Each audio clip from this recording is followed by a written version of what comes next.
Good morning students. Shri ji public school online class में आपका स्वागत है। इस वीडियो के अंतर्गत हम पढ़ेंगे सूर्यकांत पाटिल निराला की एक लघु कविता अट नहीं रही। इस कविता में कवि ने प्रकृति की सुंदरता का वर्णन किया है और बताया है कि जब प्रकृति महकती है तो ऐसा लगता है कि मानो वो घर घर को, घर के प्रत्येक आंगन को अपनी सुगंधित वायु से महका रही हो। प्रकृति में चारों ओर हरियाली होती है, पत्ते पत्ते पर हरियाली होती है, रंग बिरंगे फूल खिलते हैं, जिससे ऐसा लगता है प्रकृति ने सुंदर से फूलों की माला पहन रखी हो। और कवि उस प्रकृति की सुंदरता को जी भर के निहारना चाहता है। वो चाह कर भी अपनी आंख उधर से नहीं हटा पा रहा है। कवि के मन में तरह तरह की कल्पनाएं फूटती हैं। वनों के सभी पेड़ पौधे पत्तों से लद जाते हैं, तरह तरह के फूल खिल जाते हैं। अट नहीं रही है आभा फागुन की तन, सट नहीं रही है कहीं सांस लेते हो, घर घर भर देते हो, उड़ने को न मैं तुम पर पर कर देते हो। आंख हटाता हूं तो हट नहीं रही है पत्तों से लदी डाल, कहीं हरी कहीं लाल, कहीं पड़ी है उर में मंद गंध पुष्पमाल, पाट पाट शोभाश्री पट नहीं रही है।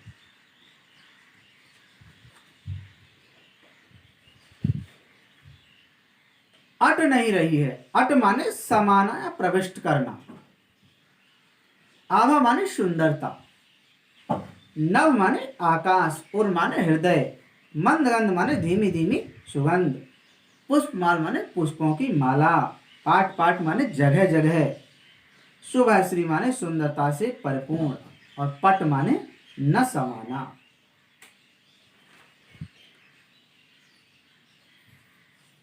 प्रस्तुत कविता में कवि फागुन मास की प्राकृतिक सुंदरता का मनोरम चित्रण करता है।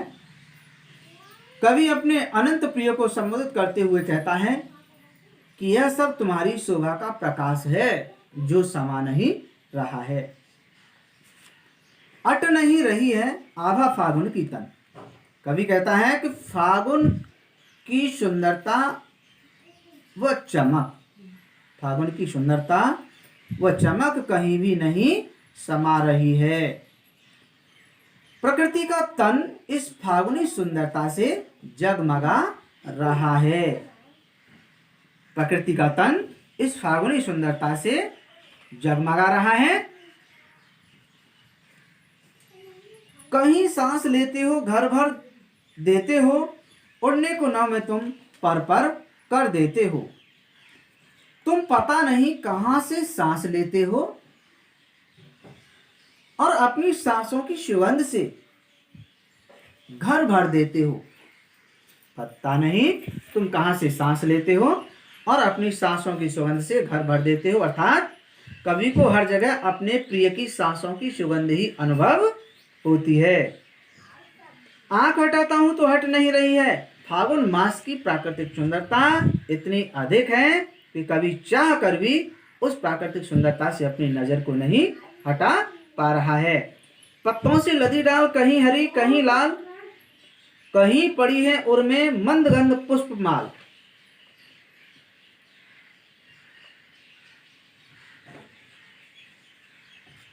कवि पुनः कहता है कि फागुन मास में वन और उपवन के वृक्ष हरे भरे और नए नए पत्तों से लदे हुए हैं। फागुन मास में वन और उपवन के वृक्ष हरे भरे नए नए पत्तों से लदे हुए हैं। इन वृक्षों पर विभिन्न रंगों के फूल खिले हुए हैं। कहीं पड़ी है उर में मंद गंध पुष्पमाल, कहीं कंठों में मंद सुगंधित पुष्पमालाएं पड़ी हुई हैं।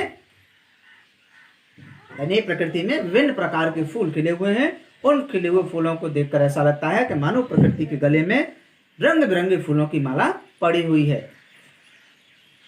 पाठ पाठ सुभासिनी पट नहीं रही है।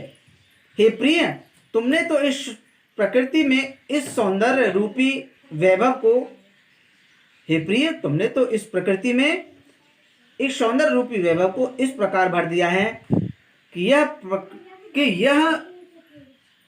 प्रकृति का वैभव, प्रकृति की सुंदरता प्रकृति में ही नहीं समा रही है।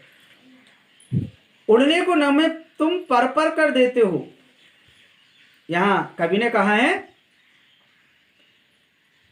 कि वे तुम ही हो जो मन को ऊंची कल्पनाओं में उड़ने की प्रेरणा प्रदान करते हो। वह तुम ही हो जो मन को नभ में